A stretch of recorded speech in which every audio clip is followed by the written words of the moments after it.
mas marami po ang naturang nangyayari na ganyan sapagkat lasing etong ating maraming mga kababayan.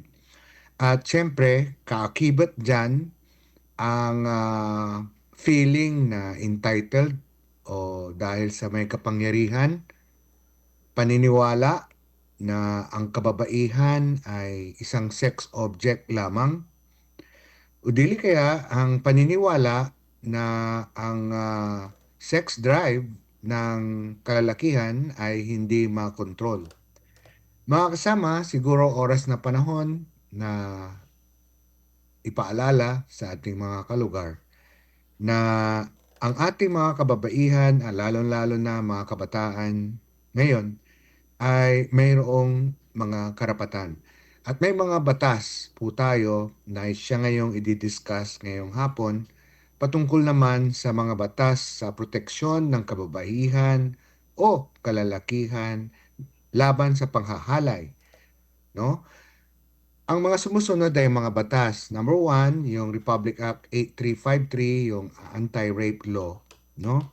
At ito po ay na-amend at pinalakas noong Republic Act 11648.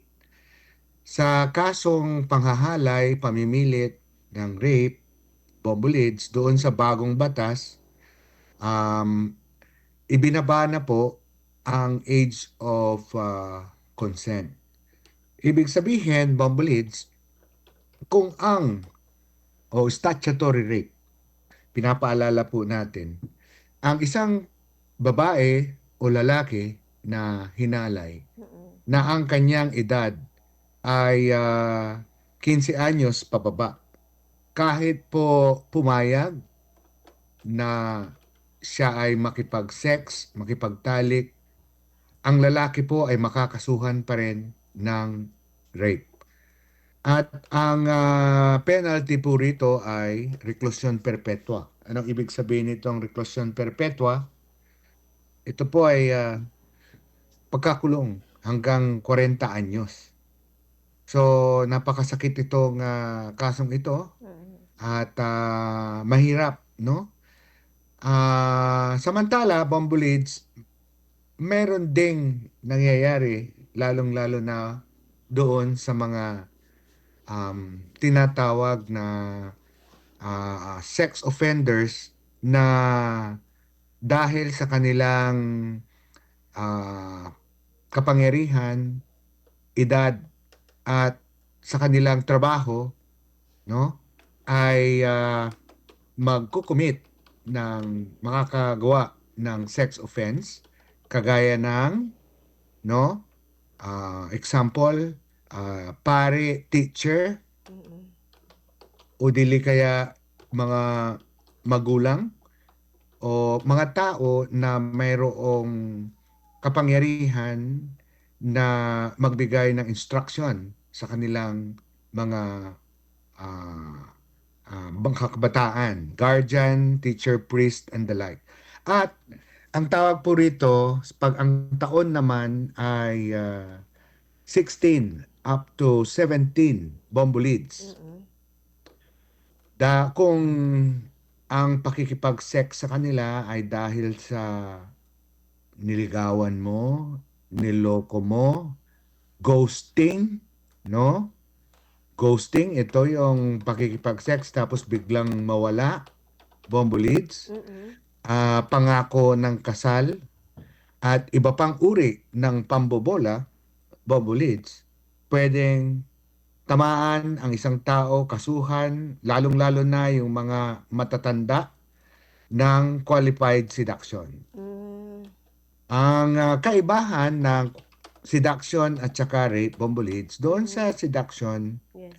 which is between the ages of 16 up to 17, bombulids, Mm.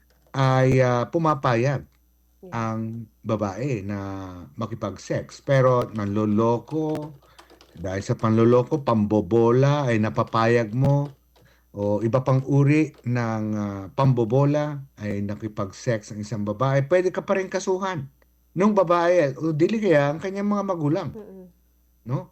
At ito po ay punishable din, mabigat din ang parusa, abutin ng 12 years, 24 ang tinatawag na parusa na pagkakulong.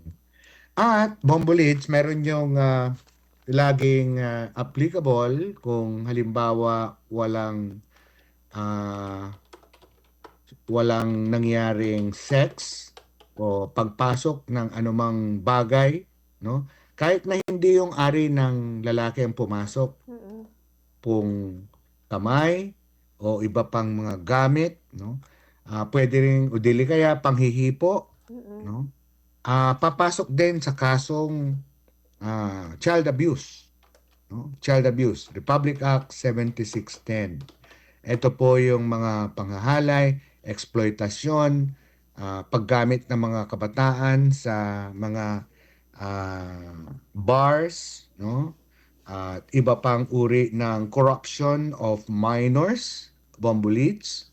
Yan po ay hinding-hindi pwede sa mga kabataan, lalong-lalo na yung kanilang pagkuha ng kanilang video na masama. Yun ang usong-uso ngayon sa pamamagitan ng mga messenger. At lastly, yung acts of lasciviousness, Mm. Bombolits. Ito yung bagamat kahit salita lang, tingin lang, o dili kaya ibang klaseng aksyon pisikal na kung Mm. saan ang isang bata o kababaihan, mafe-feel niya na siya ay binabastos, ah, halik, pangkarapas, hipo, no? At pangyakap na mayroong um, tinatawag na masamang intensyon, Mm. sexual. Pambulit, pwede ka pa rin makasuhan kahit walang Aha. walang sexual intercourse. Yung mga nangyayari naman sa mga Christmas party, Yes. Bombolits, pwedeng pumasok din ang sexual harassment. Mm. Lalong-lalo na kung yung amo may-ari ng trabaho, may-ari ng negosyo, halimbawa ay hihilingin niya sa pamamagitan ng pananalita, chat, text, at Mm. iba pa na hihilingin niya makipag-sex para siya ay itataas sa kanyang posisyon, ah, sweldo at iba pa pwedeng makasuhan ng sexual harassment, no? So, Mm. yun, Bombolits, kaya't mag-iingat po tayo, lalong-lalo na marami ang Christmas party ngayon. Yung pong kabaitan, um, pakikipagtawanan, o dili kaya ang